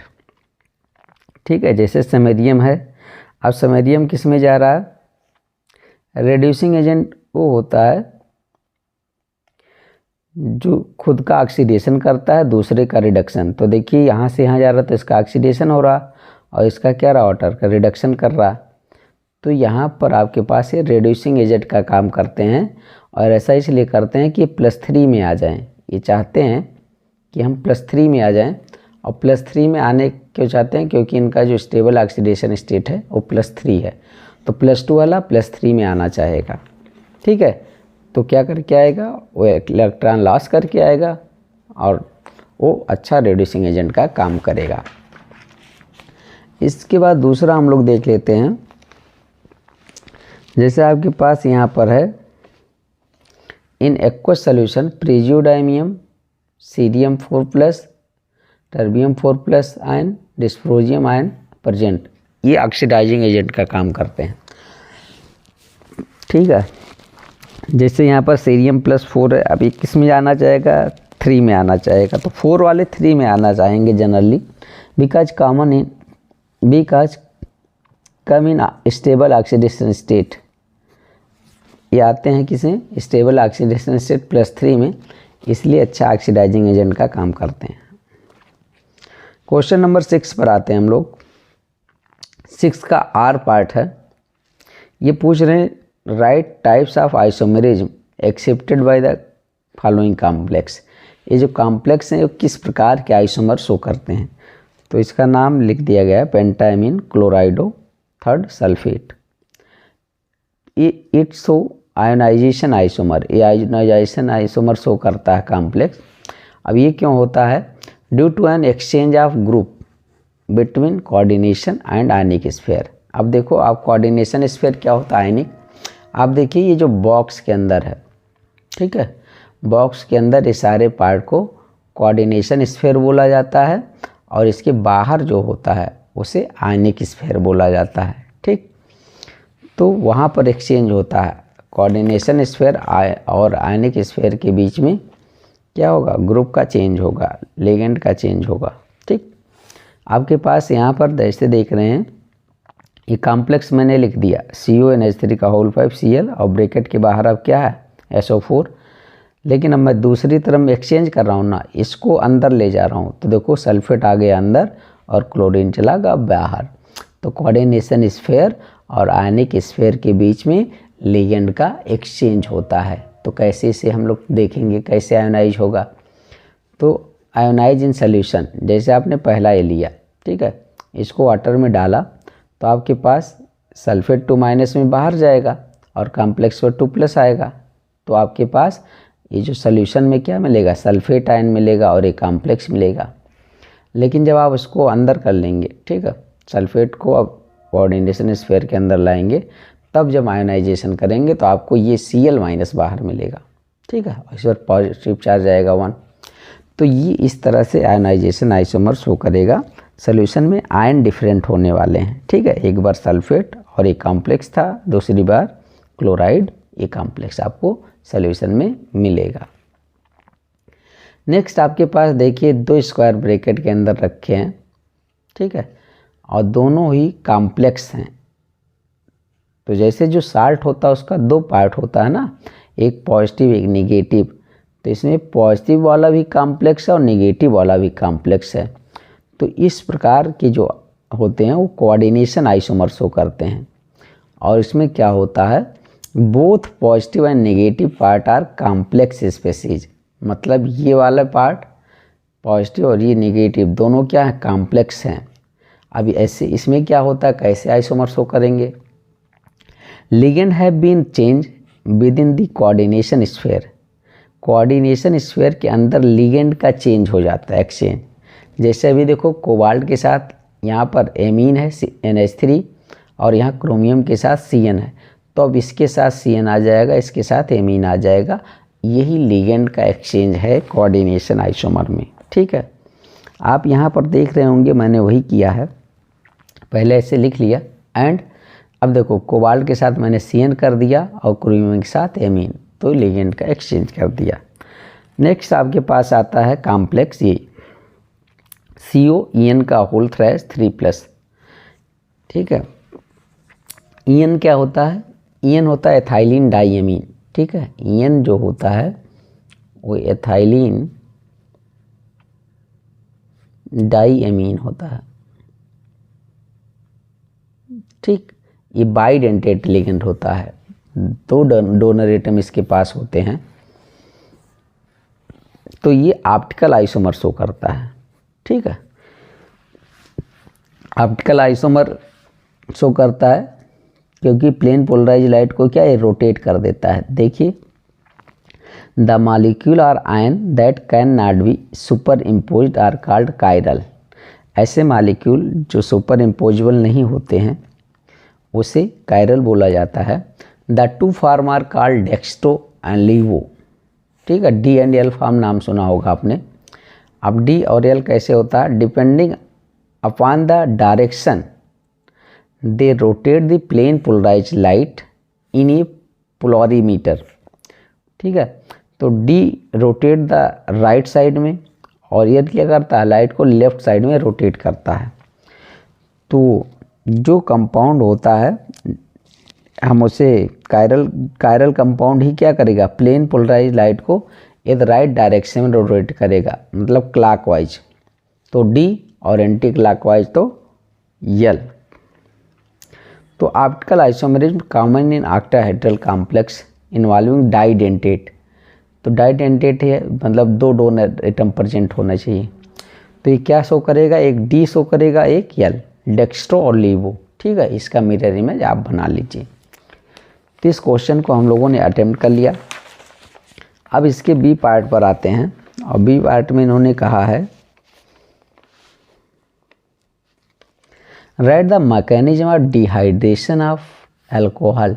Dehydration means होता है वाटर का निकलना।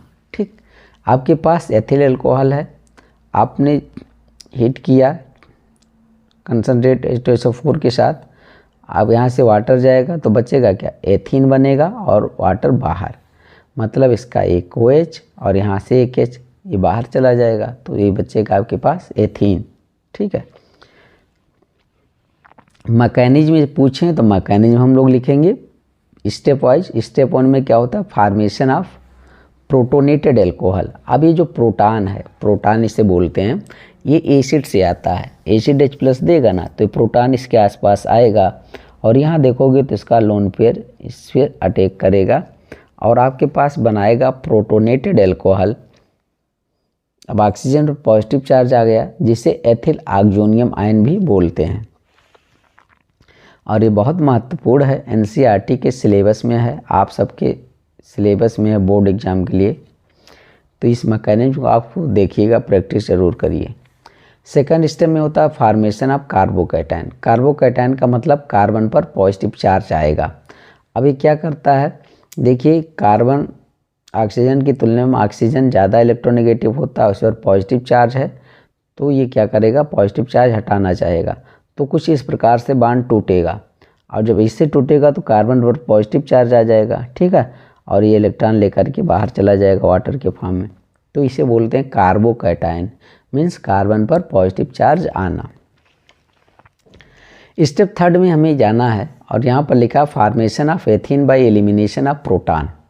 प्रोटॉन का एलिमिनेशन कर दीजिए और आपके पास क्या बन जाएगा, एथीन। तो आप देखो यहाँ पर पॉजिटिव चार्ज था, मैंने बॉन्ड ऐसे दिखाया, ब्रेक किया, ऐसे तोड़ा तो इस पर नेगेटिव चार्ज आएगा और पॉजिटिव नेगेटिव के बीच क्या होगा, बॉन्ड बन जाएगा, H+ के रूप में ये बाहर चला जाएगा। तो इस प्रकार से आपके पास डिहाइड्रेशन ऑफ एल्कोहल का मैकेनिज्म था। नेक्स्ट स्टेप इसका है right short notes on the following. Short notes लिखना है, तो ये रिएक्शन बार बार रिपीट है, आपको याद है। रायमर-टीमन रिएक्शन में सैलिसिल्डिहाइड बनता है। ठीक है, तो फिनाल एक्वस NaOH क्लोरोफॉर्म के साथ जब रिएक्शन करेंगे, पॉइंट भी नोटेड। ठीक है, और इसका एसिडिफिकेशन करते हैं, हाइड्रोलिसिस करते हैं तो सैलिसिल्डिहाइड बनता है, आर्थोपैरा। ठीक है, ये वाला ज़्यादा मेजर है क्योंकि इंट्रामॉलिक्यूलर हाइड्रोजन बॉन्डिंग यहाँ पर पाया जाता है। कोल्बे रिएक्शन में जब आओगे तो कोल्बे में सैलिसिलिक एसिड बनता है। ये NCERT के एक ही पेज पर दिए हैं, कोल्बे, रायमर-टीमन, विलियमसन सिंथेसिस, तो काफ़ी इंपॉर्टेंट हैं जो NCERT के रिएक्शन है, देखिए बार बार आ रहे हैं। फिनाल NaOH CO2, फिर से आप वही हाइड्रोलिसिस करोगे तो सैलिसिलिक एसिड बनेगा। ठीक है, इसका नाम 2-हाइड्रोक्सी बेंजोइक एसिड भी है। कैसे, इसको 1 मानो, 2, 3, 4, 5, 6, मतलब 2 पर OH है तो 2-हाइड्रोक्सी और ये बेंजोइक एसिड। नेक्स्ट है विलियमसन ईथर सिंथेसिस। ये देखिए एल्किल हैलाइड, ये एल्किल हैलाइड लिखा है RH, सोडियम एल्कोक्साइड RONA+ कर दिया गया, ईथर बनता है RORNAX। अच्छा, R की जगह पर मैं CH3 लिख रहा हूँ, देखो यहाँ भी CH3, सोडियम, तो इसका नाम हो जाएगा सोडियम मेथॉक्साइड, मेथिल ब्रोमाइड, ये डाईमेथिल ईथर बन जाएगा। ठीक है, नेक्स्ट आपके पास देखोगे तो मैं R की जगह पर C2H5 रख दिया है, तो एथिल नाम है, एथिल ब्रोमाइड, सोडियम मेथॉक्साइड और डाईएथिल ईथर इधर बन गया। इसका R पार्ट देख लिया जाए। इन्होंने कहा कि how will you obtain the following, कैसे ऑब्टेन करोगे। अच्छा, diethyl ether from sodium methoxide, देखिए अभी इसी रिएक्शन को तो ये पूछ लिए, तो ये होता है क्वेश्चन, आपका पास आंसर मिल सकता है, 2 बार वही आंसर आप लिख सकते हैं। तो diethyl ether from sodium methoxide, तो देखिए एथिल ब्रोमाइड सोडियम मेथॉक्साइड से रिएक्शन करके डाईएथिल ईथर बना दिया। ये है विलियमसन सिंथेसिस का रिएक्शन। ठीक, नेक्स्ट है benzyl alcohol from benzyl chloride, तो ये आपके पास बेंजिल क्लोराइड है, एक्वस NaOH से रिएक्शन कराओ, NaCl बाहर जा रहा है। ठीक है, OH यहाँ जाएगा, आपके पास बन जाएगा बेंजिल अल्कोहल। नेक्स्ट आपके पास देख रहे होंगे तो यहाँ पर एक कन्वर्जन पूछ लिए हैं, कह रहे हैं कि प्रोपेनोनॉल फ्रॉम एथिल मैग्नीशियम ब्रोमाइड, तो ये भी आपके पास ग्रिग्नार्ड रिएजेंट है। ठीक है, GR कर लो, ग्रिग्नार्ड रिएजेंट, ये फॉर्मल्डिहाइड है। ठीक, फॉर्मल्डिहाइड इससे रिएक्शन करेगा C2H5 MgBr से। तो देखिए यहाँ पर मैं ऐसे बांड घुमाया हूँ ये, अच्छा ये यहाँ पर जाएगा तो नेगेटिव चार्ज, तो MgBr आ जाएगा, Mg पर Br पर माइनस होता है, इस पर माइनस होता है, तो आ जाएगा MgBr इसके साथ, और C2H5 क्या चला जाएगा, इस कार्बन पर पॉजिटिव चार्ज आएगा। देखो ऐसे घुमाया तुमने, इस पर नेगेटिव चार्ज, इस पर पॉजिटिव, तो ये नेगेटिव वाला इस पर आ जाएगा तो C2H5 बन जाएगा, और MgBr इसके साथ चला जाएगा तो इंटरमीडिएट बना लेगा। अब इसको तोड़ोगे, हाइड्रोलिसिस करोगे, देखो मैंने ऐसे दिया डॉट डॉट डॉट, तो इधर H और इधर OH देंगे, ठीक है, इधर H इधर OH देंगे, ठीक है, तो ये बन जाएगा MgOHBr। ये देखो MgOHBr मैंने यहाँ लिखा MgOHBr, ठीक है। और बचेगा क्या, C2H5, देखो यहाँ OH लग जाएगा, ये मैं और इसी को मैं ऐसे लिख सकता हूँ, देखो C2H5 को क्या लिख सकते हो, CH3 CH2, ये तो बन गया C2H5 और प्लस ये वाला CH2OH, ठीक है, तो ये है प्रोपेन 1 हाल।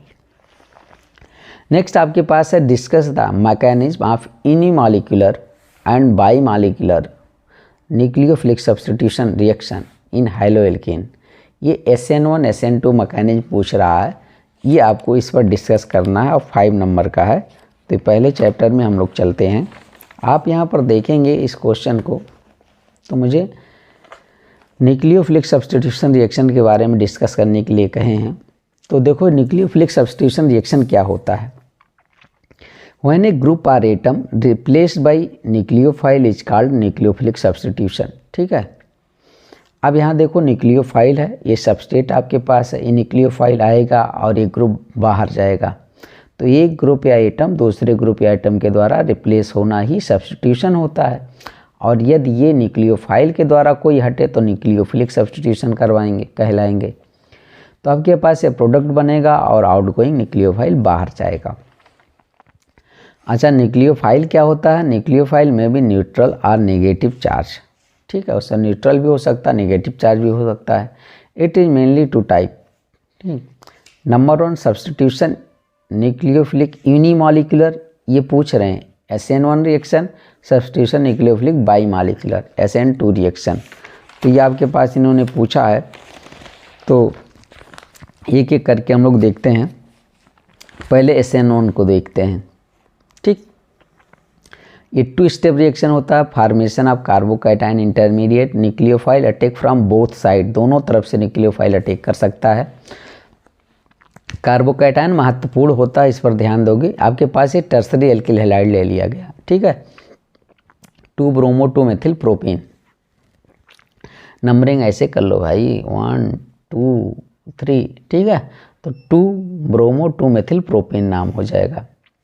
अब यहाँ Br बाहर जाएगा, OH आकर के लग जाएगा। देखो कितना आसान सा ना, 2 मेथिल प्रोपेन 2 आल, ठीक है। फिर से ये 1 2 3 कर लीजिए, Br माइनस बाहर। अच्छा, मैकेनिज्म देख लो, मैकेनिज्म इसका पहले फॉर्मेशन ऑफ कार्बोकैटायन, इस स्लो स्टेप में होगा, रेट डिटर्मिनिंग स्टेप इसका नाम है, RDS का, रेट को डिटरमाइन करने वाला स्टेप।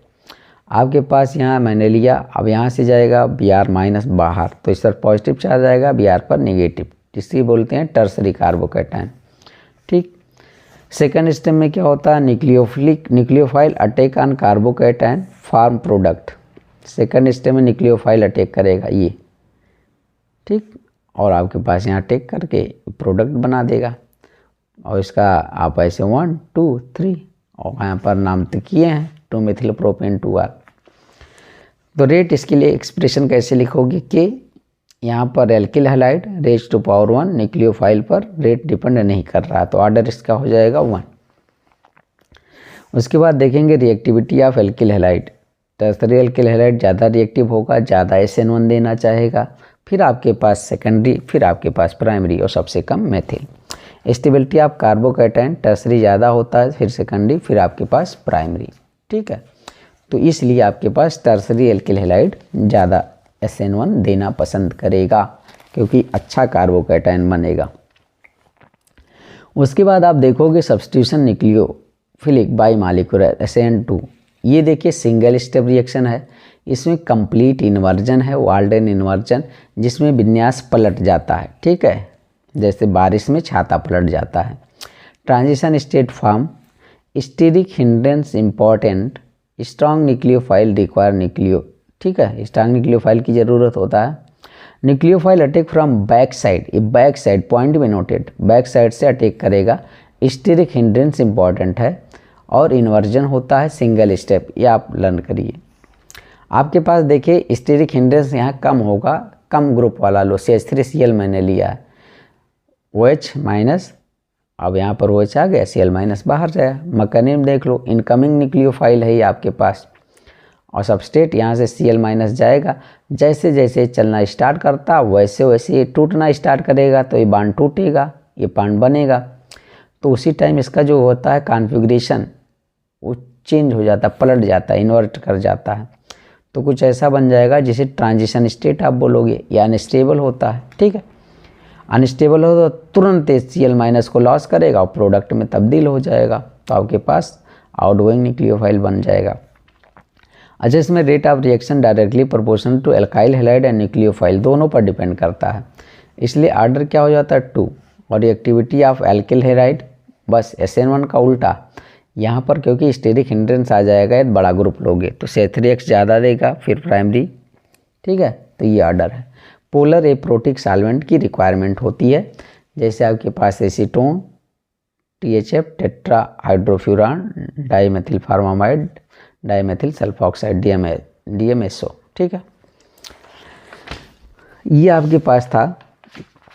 अब हम लोग फिर से आपके पास आते हैं क्वेश्चन नंबर, इसके 8 पार्ट में देखिए क्या कह रहा है, ये कर लिया हम लोगों ने। अब वुड्स रिएक्शन की बात कर रहे हैं, शॉर्ट नोट से पूछ रहे हैं, short note, write short note on Wurtz Fittig reaction और फिटिक रिएक्शन, ये भी तो आपने कर लिया है, ये हम लोग पहले कर चुके हैं वुड्स फिटिक, लेकिन यहाँ पर देख लेते हैं वुड्स फिटिक रिएक्शन में क्या बनता है। तो वुड्स फिटिंग रिएक्शन में आप देखोगे तो एरिल हैलाइड एक लेते हैं, एक एल्किल हैलाइड RH, और ये बेंजीन के ऊपर X और 2Na, तो देखो X इसका मैं इसको निकाल रहा हूँ, 2NX बाहर जाएगा, 2NaX बाहर जाएगा, ड्राई ईथर की प्रेजेंस से 2NX बाहर कर दिया, और ये जो R है इस बेंजीन पर आ जाएगा, तो ये बन जाएगा ऐसा, इसको बोलते हैं एल्किल बेंजीन। अच्छा, इसकी जगह पर कोई एग्जाम्पल रख लीजिए, एग्जाम्पल ने आप जैसे रखोगे, यहाँ पर Cl रख दिया X की जगह पर, तो क्लोरोबेंजीन बन गया, यहाँ भी Cl रख दिया तो मेथिल क्लोराइड बन गया। अब देखिए इतना पार्ट आपको बाहर करना है, तो कितना बाहर कर रहे हो, 1 Cl, 2 Cl और 2 Na, मतलब 2 NaCl बाहर कर रहे हो, और CH3 यहाँ आ जाएगा, तो ये बन जाएगा आपके पास टॉल्यूइन, ठीक है, ये है वुड्स फिटिक।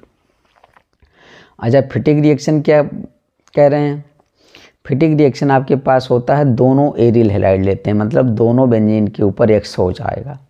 तो यहाँ पर देखिए फिर से वही मैं कह रहा हूँ, ठीक, इसका X, इसका X, इसका 2NX बाहर जाएगा, और ये दोनों बेंजीन को ला करके ऐसे जोड़ दीजिए, तो आपके पास ये बन जाएगा डाइफेनिल, और यहाँ प्लस 2NaX बाहर, ठीक। अब X की जगह पर यहाँ पर क्या रख लिया गया, हम लोगों ने क्लोरोबेंजीन ले लिया है, तो देखो क्लोरोबेंजीन के 2 मॉलिक्यूल लिए, फिर से इसको निकाल दिया और बन गया डाइफेनिल और 2NaCl बाहर। तो कितना आसान ये रिएक्शन है, इसलिए आप इसको बार बार प्रैक्टिस करते रहें। उसके बाद हमारे पास आता है right short notes on the following, Etard reaction पूछ लिए हैं, इटार्ड एल्डिहाइड कीटोन का रिएक्शन है, और इसमें जो रिएजेंट लेते हैं क्रोमिल क्लोराइड, ठीक है, ऑक्सीडाइजिंग एजेंट है क्रोमिल क्लोराइड, CrO2Cl2। ये देखिए टॉल्यूइन से रिएक्शन करता है, टॉल्यूइन से जब रिएक्शन करेगा ना CrO2Cl2, तो ये कॉम्प्लेक्स बना लेगा, ये आपके पास सॉल्वेंट है CH2, तो ऐसा कॉम्प्लेक्स बनाएगा, क्रोमियम कॉम्प्लेक्स इसे बोलेंगे, और ये काफ़ी इम्पॉर्टेंट है। अब इसका जब हाइड्रोलिसिस करते हैं तब जा कर के बेंजल्डिहाइड बनता है, तो आप कैसे लर्न करोगे, जब टॉल्यूइन क्रोमिल क्लोराइड से रिएक्शन करता है CH2 की प्रेजेंस में, तो इंटरमीडिएट बनाता है, उसका हाइड्रोलिसिस करने पर बेंजल्डिहाइड बनता है, मतलब टॉल्यूइन किस में चेंज हो जाता है, बेंजल्डिहाइड में क्या लिया जाता है, क्रोमियम क्लोराइड, ठीक है। ये आपके पास क्रोमिल क्लोराइड के रिएजेंट क्या करता है, टॉल्यूइन को बेंजल्डिहाइड में चेंज कर देता है। तो क्रोमिल क्लोराइड का फार्मूला लर्न कर लीजिएगा, CrO2Cl2 chromyl chloride. Okay, Gattermann coach reaction, इसमें भी बेंजल्डिहाइड बनता है। बेंजीन है, COHCl की प्रेजेंस में रिएक्शन कराते हैं और बन जाता है बेंजल्डिहाइड। ठीक है, तो यहाँ पर आकर के CHO ग्रुप लग जाता है, बेंजीन के ऊपर CHO लगा देंगे, बेंजल्डिहाइड हो जाएगा। ये आपके पास कैटालिस्ट का काम करेगा। अच्छा, कैनिजारो रिएक्शन जो बार बार रिपीट हो रही है, देखो इसमें 2 मॉलिक्यूल लेते हैं, ये भी फॉर्मल्डिहाइड है और ये भी फॉर्मल्डिहाइड ही है। ठीक है, इसके 2 मॉलिक्यूल आप ले लीजिए कंसनट्रेट KOH के प्रेजेंस में, तो एक का रिडक्शन होगा, अल्कोहल बना लेगा, दूसरे का ऑक्सीडेशन जो पोटेशियम फार्मेट बना लेगा। नेक्स्ट आपके पास है एल्डोल कंडेंसेशन। ठीक, तो एल्डोल कंडेंसेशन जो आपके पास है, एल्डोल मीन्स क्या होता है, इसमें एल्डिहाइड ग्रुप होता है, अल्कोहल भी होता है। तो देखो मैं कैसे लिखा हूँ, ये CH3CHO है, अल्फ़ा हाइड्रोजन प्रेजेंट होना चाहिए ना, अल्फ़ा हाइड्रोजन की ज़रूरत होती है, तो अल्फ़ा हाइड्रोजन प्रेजेंट होना चाहिए एल्डोल के लिए। जैसे ही आपके पास ग्रुप है, तो ये जो कार्बन है अल्फ़ा कार्बन है, इस पर जो हाइड्रोजन है उसे अल्फ़ा हाइड्रोजन बोलेंगे। तो देखो कैसे तोड़ा जा रहा है, ये यहाँ पर जाएगा तो निगेटिव और यहाँ पर पॉजिटिव, इस बॉन्ड को इधर से तोड़ेंगे तो ये निगेटिव इस कार्बन पर आएगा और हाइड्रोजन पर पॉजिटिव, तो ये जो निगेटिव वाला है ना, इस कार्बन के पॉजिटिव पर अटैक करेगा और इसके बीच क्या बन जाएगा, बॉन्ड। तो यहाँ देखो मैंने बॉन्ड बना दिया है और H+S O के पास चला जाएगा तो ऐसा बन जाएगा। तो इसी को बोला जाता है एल्डोल, क्योंकि इसमें देखो CHO है एल्डिहाइड, OH है अल्कोहल। अब इसको जब हीट करते हैं ना तो वाटर निकलता है, इसका OH बाहर चला जाएगा तो यहाँ CH बचेगा और इसका एक H चला जाएगा तो यहाँ भी CH बचेगा, तो आपके पास बन जाएगा ब्यूटूइनल। ठीक है, ये एल्डोल कंडेंसेशन प्रोडक्ट है। अब B के R पार्ट में हम लोग देखते हैं कि R पार्ट क्या है। तो R में जो है ये कह रहे हैं what happens give chemical reaction only. ठीक है, क्या होता है जब केवल रिएक्शन ही लिखना है आपको। Acetaldehyde react with Tollens reagent. अब टॉलन रिएजेंट क्या होता है, टॉलन रिएजेंट ये होता है अमोनिकल सिल्वर नाइट्रेट सोल्यूशन को टॉलन रिएजेंट बोला जाता है, लेकिन रिएक्शन को आसान बनाने के लिए Ag2O से भी आप रिप्रेजेंट कर सकते हैं फॉर सिंप्लिसिटी इन रिएक्शन। ठीक, आपके पास इन्होंने एस्टल्डिहाइड यहाँ पूछा है तो मैं एस्टल्डिहाइड लिख दे रहा हूँ। एस्टल्डिहाइड एक टॉलन रिएजेंट है, इतना NCERT की रिएक्शन है। अब देखोगे एस्टल्डिहाइड अब एसिड के साल्ट में चला जाएगा और ये 2Ag बन जाता है, वाटर और यहाँ पर अमोनिया बाहर, तो ये बनता है ब्राइट सिल्वर मिरर। ठीक है, ब्राइट सिल्वर मिरर बन जाता है। अच्छा, मान लो एग्जाम्पल कठिन लग रहा है तो इसकी जगह पर आप ये लिख सकते हैं CH3CHO एस्टल्डिहाइड ये भी है, इसका ये टॉलन एजेंट आप इसको मान लोगे। ठीक है, तो टॉलन एजेंट क्या होता है, ऑक्सीडाइजिंग एजेंट होता है, एल्डिहाइड को एसिड में ऑक्सीडाइज कर देगा और खुद को रिड्यूस कर लेगा किसमें, सिल्वर मिरर में। ठीक है, तो ये बन जाता है टॉलन एजेंट में। आप इस रिएक्शन को लर्न कर लेंगे, चल जाएगा। फॉर्मल्डिहाइड रिएक्ट विथ NaOH, फिर से आ गया कैनिजारो रिएक्शन। फॉर्मल्डिहाइड के 2 मॉलिक्यूल ले लो, एक का रिडक्शन मेथिल अल्कोहल में, दूसरे का ऑक्सीडेशन उसके साल्ट में, पोटेशियम सोडियम फार्मेट बन गया। ठीक है, ये सोडियम फार्मेट है। और इसका लास्ट जो इन्होंने कन्वर्जन पूछा है वो कह रहे हैं benzamide undergo acidic hydrolysis. Benzamide का हाइड्रोलिसिस करोगे तो क्या बनेगा, तो भैया बेंजामाइड का जब एसिडिक हाइड्रोलिसिस करते हैं तो बेंजोइक एसिड बनता है, अमोनिया बाहर जाता है। ठीक है, तो यहाँ पर देख रहे होंगे आप सब कि मान लो ये बेंजामाइड है। ठीक, तो ये जो बेंजामाइड है इसको बस तोड़ो, यहाँ देखो यहाँ पर इधर तोड़ो।